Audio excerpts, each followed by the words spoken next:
All this I did without you. From Gerald Durrell to Lee McGeorge. July 31st, 1978. My darling McGeorge, you said that things seemed clearer when they were written down. Well, here with the very boring letter in which I will try and put everything down so that you may read and reread in horror at your folly in getting involved with me. Deep breath. To begin with, I love you with the depths and passion that I felt for no one else in this life.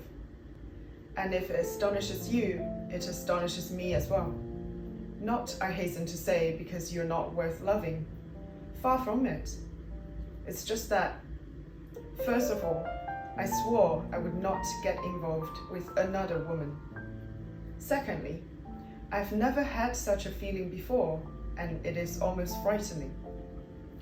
Thirdly, I would never have thought it possible that another human being could occupy my waking and sleeping thoughts to the exclusion of almost everything else.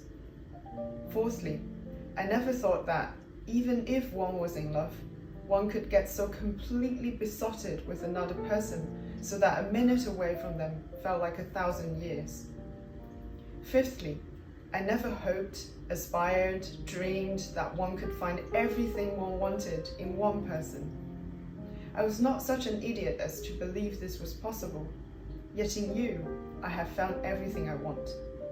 You're beautiful, gay, giving, gentle, idiotically and deliciously feminine, sexy, wonderfully intelligent, and wonderfully silly as well. I want nothing else in this life than to be with you, to listen and watch you, your beautiful voice, your beauty, to argue with you, to laugh with you, to show you things and share things with you, to explore your magnificent mind, to explore your wonderful body, to help you, protect you, serve you, and bash you on the head when I think you're wrong. Not to put too fine a point on it, I consider that I am the only man outside mythology to have found the crock of gold at the rainbow's end. But, having said all that, let us consider things in detail. Don't let this become public, but, well, I have one or two faults. Minor ones, I hasten to say.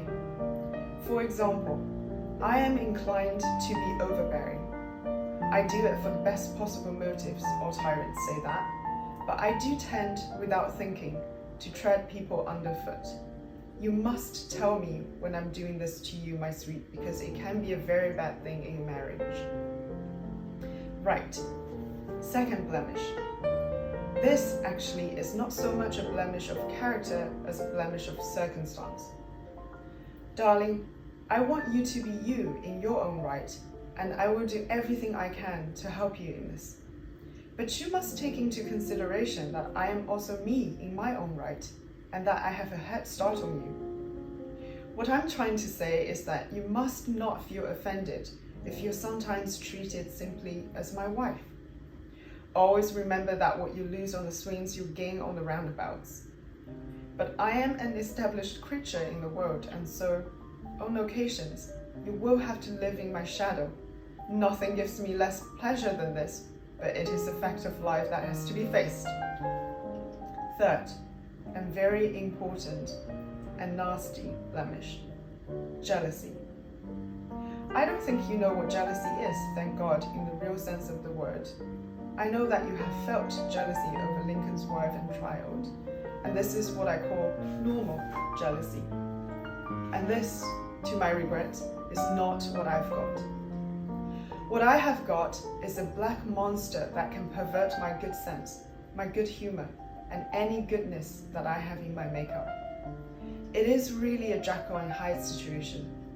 My hide is stronger than my good sense and defeats me, hard though I try. As I told you, I have always known this lurks within me, but I could control it, and my monster slumbered, and nothing happened to awake it. Then I met you, and I felt my monster stir and become half awake when you told me of Lincoln and others you have known. And with your letter, my monster came out of its lair. black, irrational, bigoted, stupid, evil, malevolent. You will never know how terribly corrosive jealousy is. It is a physical pain as though you have swallowed acid or red-hot coals. It is the most terrible of feelings, but you can't help it. At least I can't, and God knows I've tried. I don't want any ex-boyfriends sitting in church when I marry you. On our wedding day, I want nothing but happiness, both for you and me. And I know I won't be happy if there's a church full of your ex-conquests. When I marry you, I will have no past, only a future. I don't want to drag my past into our future, and I don't want you to do it either. Remember, I'm jealous of you because I love you. You're never jealous of something you don't care about. Okay, enough about jealousy. Now let me tell you something.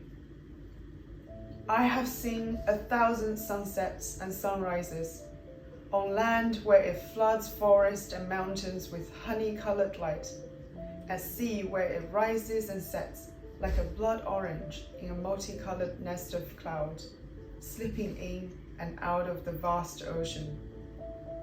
I have seen 1,000 moons, harvest moons like gold coins, winter moons as white as ice chips, new moons like baby swans' feathers. I have seen seas as smooth as if painted, colored like shot silk or blue as a kingfisher, or transparent as glass, or black and crumpled with foam, moving ponderously and murderously.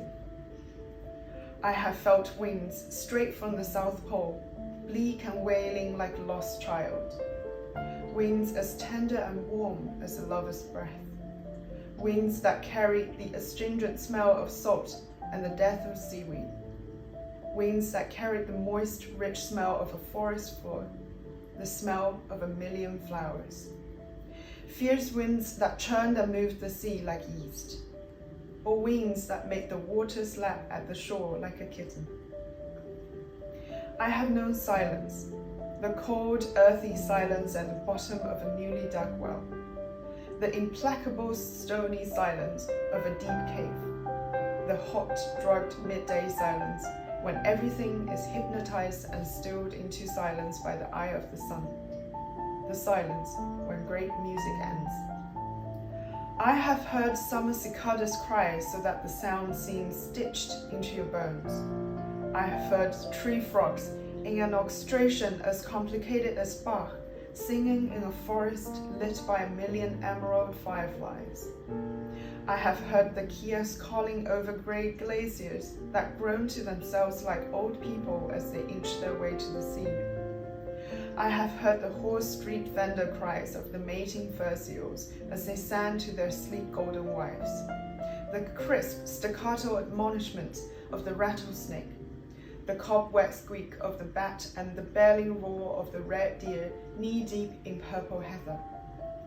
I have heard wolves baying at winter's moon, red howlers making the forest vibrate with their roaring cries.